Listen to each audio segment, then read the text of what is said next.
हमारी दिलचस्पी से उसे बहुत खुशी हुई थी।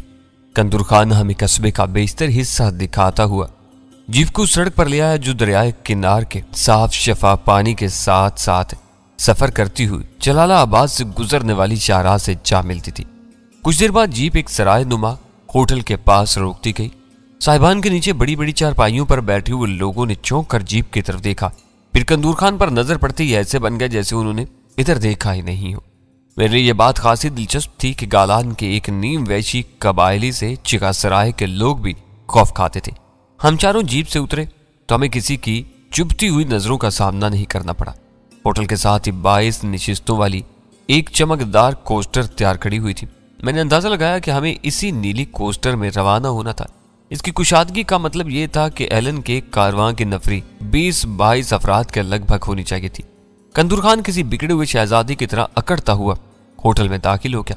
बिल्ली उसका वो अंदाज नया था। शायद चिकासराय के ओबाश लोगों पर अपनी हैबत बरकरार रखने के लिए उसने ऐसी अदाकारी को जरूरी समझा था।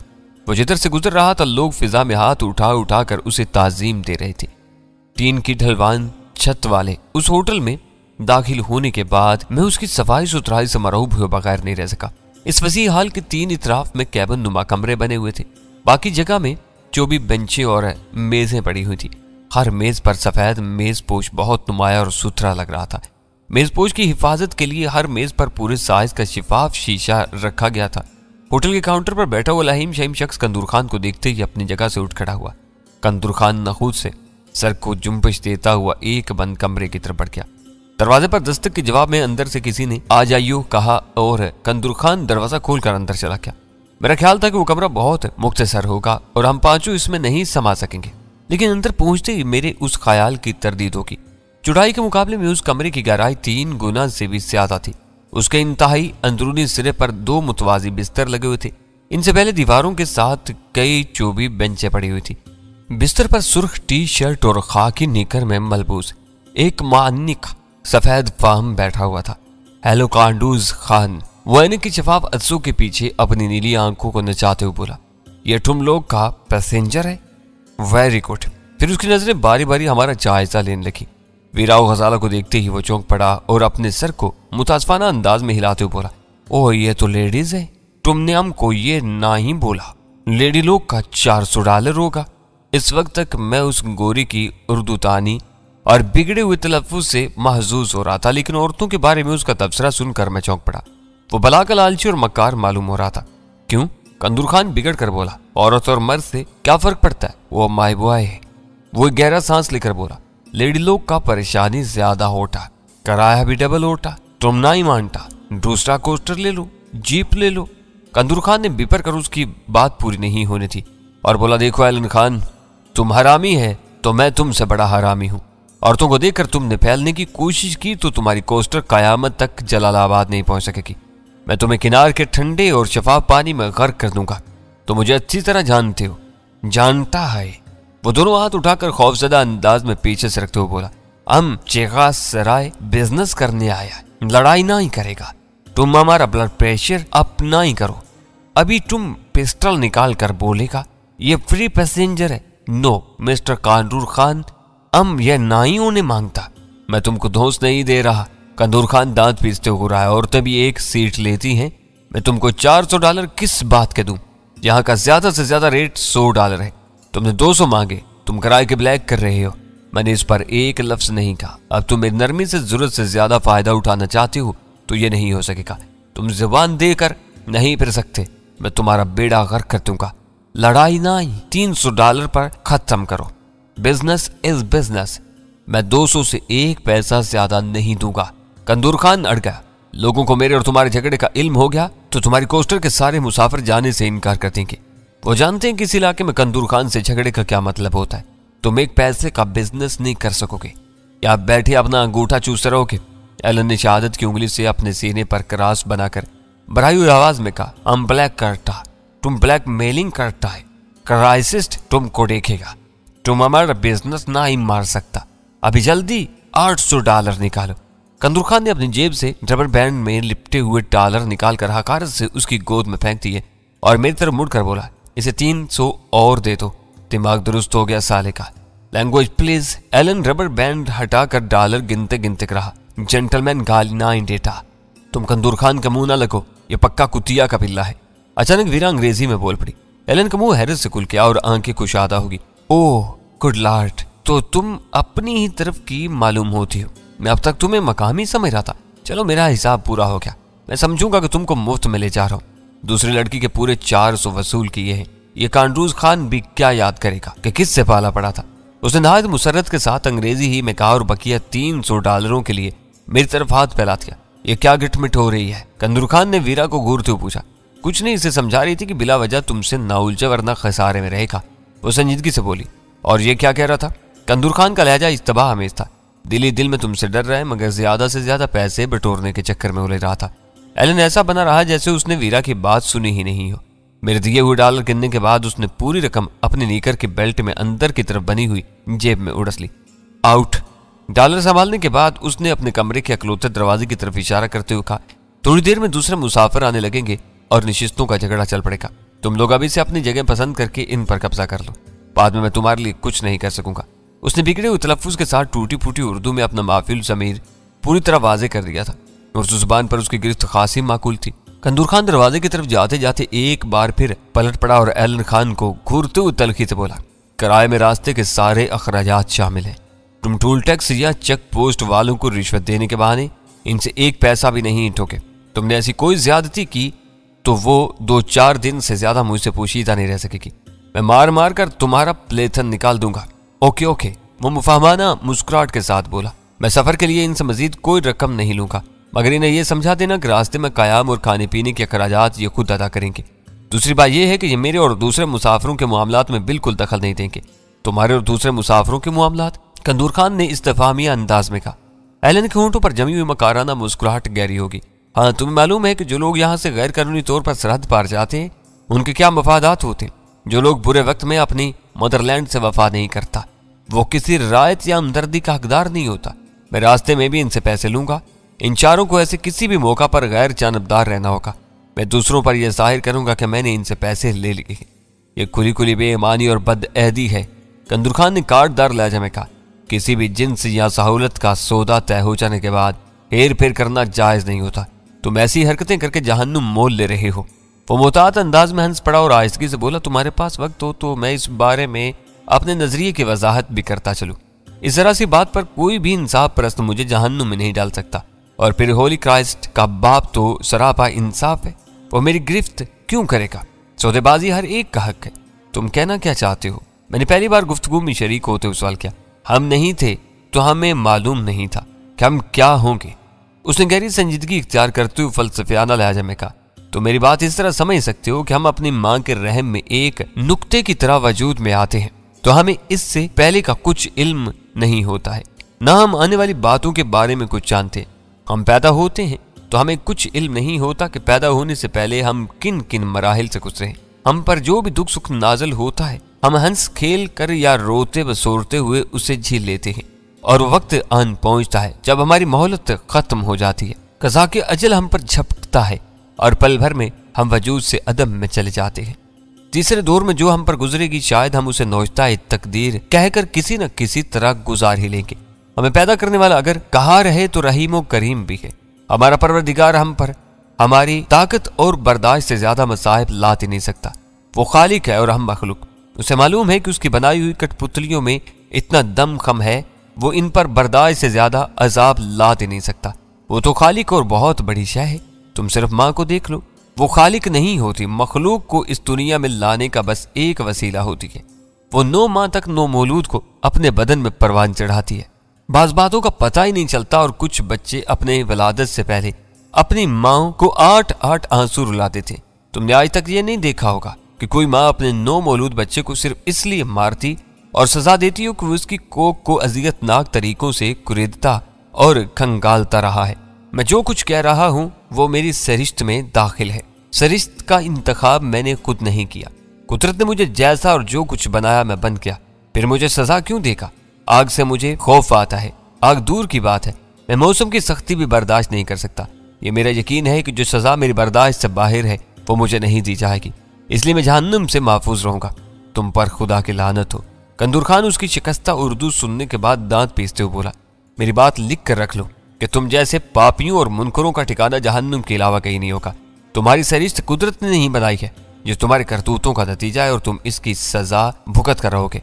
तुम फिक्र न करो, तुम्हें या इनको मुझसे कोई शिकायत का मौका नहीं मिलेगा। उसकी पुरखुलूस यकीन दहानी पर हम सब वहां से लौट आए। बाहर खड़ी हुई नीली कोस्टर की देखभाल पर मामूर अमला कंदूर खान को देखते ही मुअद्दब हो गया। कंदूर खान ने पश्तों में उनकी मिजाज पुरसी की। इस मर्तबा सुल्तान शाह ने भी हम जुबानी का फायदा उठाते हुए उनसे दुआ सलाम करनी जरूरी समझी और फिर कंदूर खान के पीछे आराम दे कोस्टर में दाखिल हो गया। कंदूर खान ने अमले के अफराद को अगली 4 नशिस्तें रखने की हदायत की और हमें लेकर नीचे उतर गया। 10 बजे हैं। नीचे आने के बाद उसने अपनी दस्त वाज देखते हुए कहा, गाड़ी रवाना होने में काफी देर है, तुम ये वक्त किस तरह गुजारना पसंद करोगे? उसने मुझसे मुखातिब होकर कहा, शिकासराय और दरियाए किनार हम देख चुके हैं। मैंने पुरस्कून लहजे में कहा, इस मुख्तसर से कस्बे में जो कुदरती हुस्न पन्हा है वो हम देख ही चुके हैं। इधर उधर मारे मारे फिरने के बजाय हम यहीं कहीं बैठकर वक्त गुजार लेंगे तो मुनासिब रहेगा। एक बार मुसाफिरों की आमद शुरू होगी तो शायद हमें अपनी जगहों पर बैठना पड़ेगा। जगहों की तुम फिक्र नहीं करो, वो पूरे एतमाद से बोला। वहां कोई नहीं बैठ सकता। मेरा मसला यह है कि मैं इन छिछोरे और बाजारी लोगों में नहीं बैठ सकता। इस तरह भ्रम जाता रहता है। तुम चाहो तो हम जीप में बैठकर जाहिर शाह पब्लिक पार्क का रुक कर सकते हैं। बड़ी खूबसूरत जगह है। इस वक्त वहां सन्नाटा होगा। मैंने समझ लिया कि उसे वहां रुके रहने में तामुल था। मैंने पूरे खलूस के साथ कहा, वक्त इतना कम रह गया है कि हम पब्लिक पार्क से पूरी तरह लुत्फ अंदोज नहीं हो सकेंगे। तुम चाहो तो वापस चले जाओ, हम यहीं बैठकर वक्त गुजार लेंगे। यहाँ रुक कर हमें सफर के माहौल का अंदाजा करने का मौका मिल सकेगा। फिर फी अमान अल्लाह, वो मुस्कुरा कर बोला, तुमने देख लिया है कि तुम्हारे आराम के लिए मैं जो कुछ कर सकता था वो कर गुजरा हूं। मुझे उम्मीद है कि अब एलन तुम्हारे साथ कोई बदमाशी नहीं करेगा। वो बहुत गर्म जोशी के साथ हमें अलविदा कहकर अपनी जीप में रुखसत हो गया। मुझे यूं महसूस हो रहा है जैसे मेरे सर से टनों वजनी बोझ हट गया हो। कंदूर खान के कुछ दूर निकल जाने के बाद वीरा ने इत्मीनान का गहरा सांस लेकर आहिस्तगी से कहा, तुम ऐसी बातें कर रही हो जैसे कंदूर खान तुम्हारे सर पर सवार रहा हो। सुल्तान शाह ने कहा, तुम अपनी दानिश में मेरा मजाक उड़ा रहे हो, लेकिन हकीकत यही थी। वीरा ने फीकी सी हंसी के साथ कहा, कराची से अगवा होने के बाद हम लोग मुसलसल चिंगारियों के दबाव में रहे हैं। चंदर खान, पाइंदा गुल, सिबगतुल्लाह और कंदूर खान एक ही जंजीर की मुतअद्दिद कड़ियां थी। कंदूर खान के चले जाने के बाद मुझे पहली बार आज़ादी और खुद मुख्तारी का एहसास हुआ है। चिंगारियों के चुंगल में हम सब ही बेबस होकर रह गए थे। वीरा ठीक कह रही है। गजाला ने उसकी तायद करते हुए कहा, मुझे आज़ादी का सही एहसास इस वक्त होगा जब मैं सरहद अबूर करके पाकिस्तान पहुंचाऊंगी। मेरे लिए ये लोग असेब बनकर रह गए थे। हमें चाय वगैरह की कोई ख्वाहिश नहीं थी, इसलिए हम बातें करते हुए कोस्टर की तरफ गए और उसमें दाखिल होकर अपनी पसंदीदा निशिस्तों पर विराजमान हो गए। सबसे अगली सीट पर दोनों औरतें बैठ गईं। हम दोनों ने उनके पीछे वाली सीट संभाल ली। मेरा ख्याल है कि मैं पीछे चला जाऊं तो बेहतर रहेगा। चंद सानियों के बाद सुल्तान शाह बोला, अलग बैठकर हम बेहतर तौर पर एक दूसरे का ध्यान रख सकेंगे। मार का राहियों का माहौल हम पीछे छोड़ आए।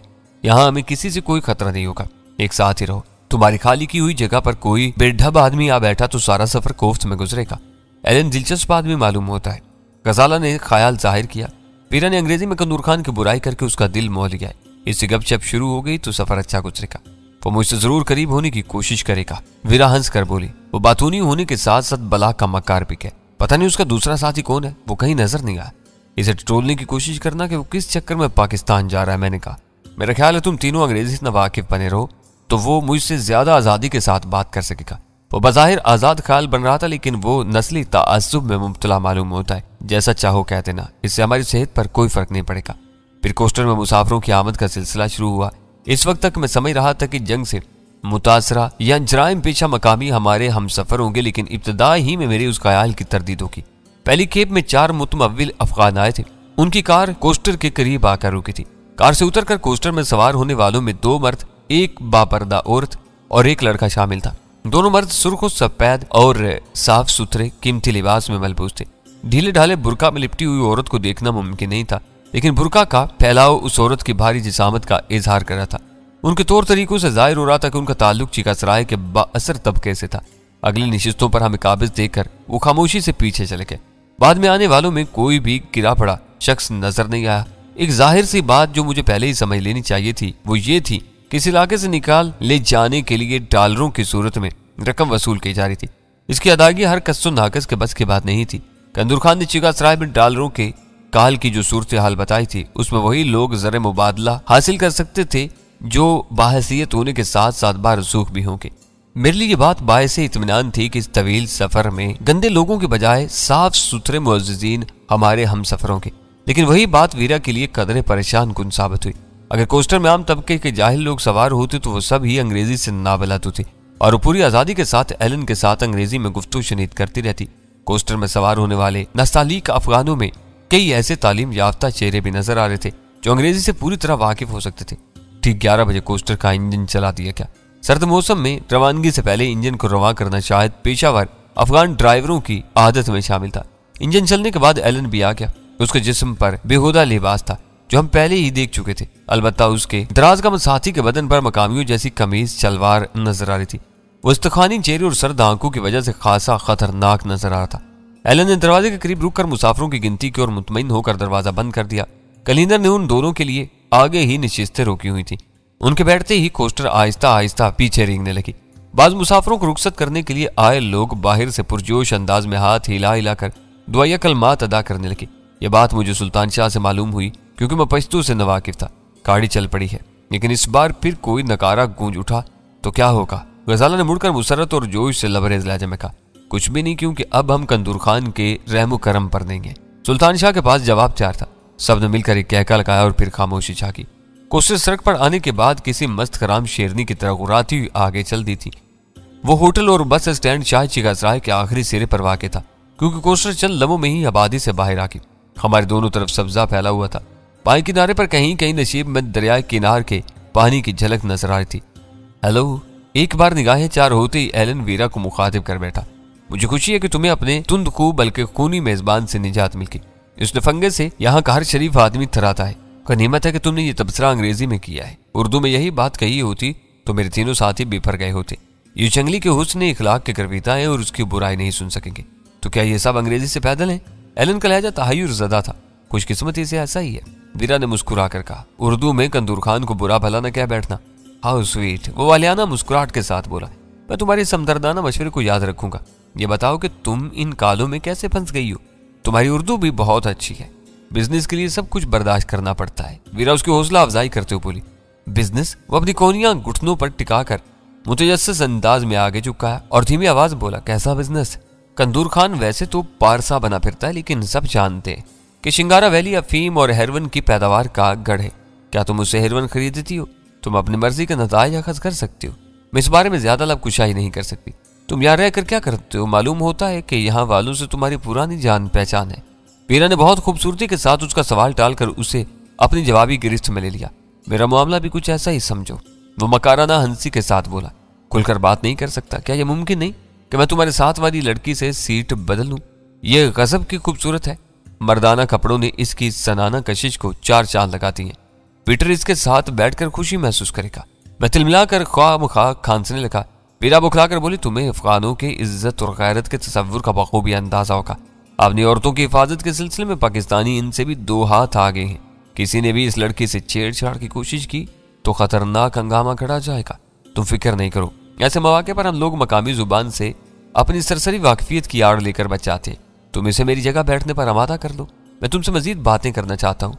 तुमने अभी तक नाम नहीं बताया अपना। बात करते करते उसने चौंक कर कहा, असलन तो पहले हमारा तारुफ होना चाहिए था। मुझे तुम फरजाना कह सकते हो। वीरा ने तीखी मुस्कुराहट के साथ कहा, मगर यह तो मकामी नाम मालूम होता है। उसने चौंक कर कहा, हर इलाके की जरूरियात के तहत मेरा नाम बदलता रहता है। आजकल मैं फरजाना कहलाती हूँ, लेकिन तुम्हारा असल नाम क्या है? वीरा ने उसे हद से ज्यादा मुतजस्सिस कर दिया था। भूल चुकी हूँ। मुझे यकीन है कि तुम भी अब खुद को एलन समझने लगे होगे।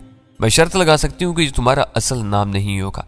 पुरस्कार सरगर्मियों में मुलव्वस रहने वाले लोग आमतौर पर अपना असल नाम भूले रहते हैं। ऐसा नहीं है। मेरा नाम एलन सैम्फर पाल है। तुम मेरा पासपोर्ट देख सकती हो। मेरे साथी का नाम पीटर किंग है। यह और बात है कि मुआशी मजबूरियों ने इसे भंगी बनाया हुआ है। इस दुनिया में बस दो ही चीजें पसंद हैं, मुल्क की हसीन औरतें और कीमती शराब। उसने पीटर की तरफ सर घुमाया और पीटर वीरा की तरफ देखकर दावत अंगेज अंदाज में मुस्कुराने लगा। वो मुस्कुराहट शायद उसकी आदत बनकर रह गई थी। पियाना में मेरे फ्लैट में 11 मुख्तलिफ नामों के पासपोर्ट मौजूद हैं। वीरा ने चुभते हुए लहजे में कहा, मुझे इन घिसी पिटी बातों में टालने की कोशिश मत करो। मुझे तुम्हारे बारे में जानने का कोई खास शौक नहीं है। मैं ये जताना चाह रही थी कि तुम्हारी ही तरह मेरी भी कुछ मजबूरियां हैं, इसलिए मुझे वही समझते रहो जो मैं बता रही हूँ। ज्यादा बारीकी में जाने की कोशिश की तो कोई बदमज़गी भी पैदा हो सकती है। दिलचस्प है, बहुत ज्यादा दिलचस्प। वो बुड़बुड़ाया। तुम बहुत कारआमद औरत मालूम होती हो। तुम्हारे साथ तफसील से बातें हों कि मुझे अपनी हमजोक और हम पेशा औरतें कम ही टकराती हैं। तुम अपनी लाइन की मालूम होती हो। क्या तुमको औरतों से बातें करने में ज्यादा मजा आता है? मैंने अचानक एलन की तरफ मुड़कर खुश्क लहजे में कहा। जब से गाड़ी चली है तुम मुसलसल फरजाना के कान खाए जा रहे हो। ओह, एलन की बातों में लगकर मैं भूल ही गई थी कि इस वक्त तुम्हारे साथ सफर कर रही हूँ। मेरा चौंक कर उर्दू में मुझसे मुखातिब होगी। बेचारा एलन अपनी यतीमी की दर्द भरी दास्तान सुना रहा था। तुम इसकी दर्दनाक कहानी सुनोगे तो रो पड़ोगे। कार के हादसे में बाप की वफात के बाद इसकी माँ ने 3 बरस में 7 शादियां करके इसकी मिट्टी पलीत कर डाली थी और ये घर से भाग निकला था। एलन बुखलाए हुए अंदाज में वीरा की तायद में सर हिला रहा था। मैंने उसे खुश्क निगाहों से घूरते हुए कहा, ये सब तुम्हारी जाती और पुरानी बातें हैं। क्या तुम समझते हो कि अपनी मजलूमियत की नक्शा कशी करके फरजाना की हमदर्दियां हासिल कर सकोगे? बातें करने के लिए तुम्हें कोई और नजर नहीं आ रहा? बहुत मुद्दत के बाद मैंने एक यूरोपियन को देखा है, इसलिए बातों में उलझता चला गया। इसने तुम्हें बता ही दिया है कि मैं क्या कह रहा था। तुम्हें एतराज है तो आइंदा मैं इससे बात नहीं करूंगा। एलन हकलाते हुए टूटी फूटी उर्दू में बोला। मेरे तेवर देखकर वो हरासान नजर आने लगा था। जब कंदूर खान मौजूद था तो तुम्हें ये यूरोपियन लड़की नजर नहीं आई थी। मैंने गुर्रा कर पूछा, तुम बिला वजह बरहम हो रहे हो? इस बार पीटर ने भी ज्यादा बिगड़ी हुई उर्दू में दखल अंदाजी की। एलन बातें ही कर रहा था, इसने कोई दस्तराजी तो नहीं की थी। अगर तुम इतने गर्म मिजाज हो तो तुम्हें अपनी साथी पर काबू रखना चाहिए। वो एलन की हौसला अफजाई क्यों कर रही है? मुझे बातें करने पर कोई एतराज नहीं है। पीटर के दंदान शिकन जवाब पर मैं नरमी इख्तियार करते हुए कहा, लेकिन यहाँ सिर्फ वीरा ही नहीं और लोग भी मौजूद हैं। वीरा? एलन का मुंह किसी भाड़ की तरह खुल गया। तो इसका नाम वीरा है? मेरा दिल चाहा कि मैं अपना मुंह पीट लूं। गुफ्तगू की रवानी में मुझसे एक भारी लग़ज़िश हो गई थी। वीरा के अलावा गजाला और सुल्तान शाह भी हैरत से मेरी तरफ देख रहे थे। मैंने चिड़चिड़ेपन का मुजाहरा करते हुए कहा, मेरी बात मत पकड़ो। वीरा मेरी एक देसी गर्लफ्रेंड का नाम है। इस वक्त मैं तुमसे फरजाना की बात कर रहा था। तुम्हें मालूम होना चाहिए कि हम मुअज़्ज़ज़ लोग हैं।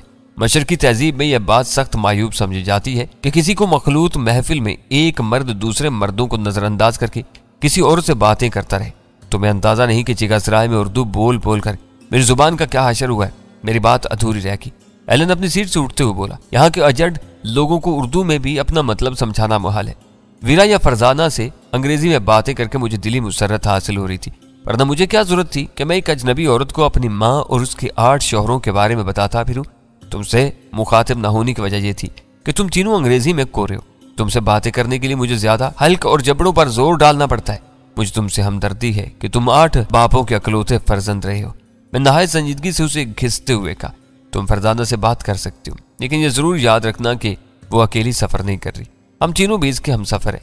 वो चाहे तब भी हम इसे किसी आजाद रवि की इजाजत नहीं देंगे।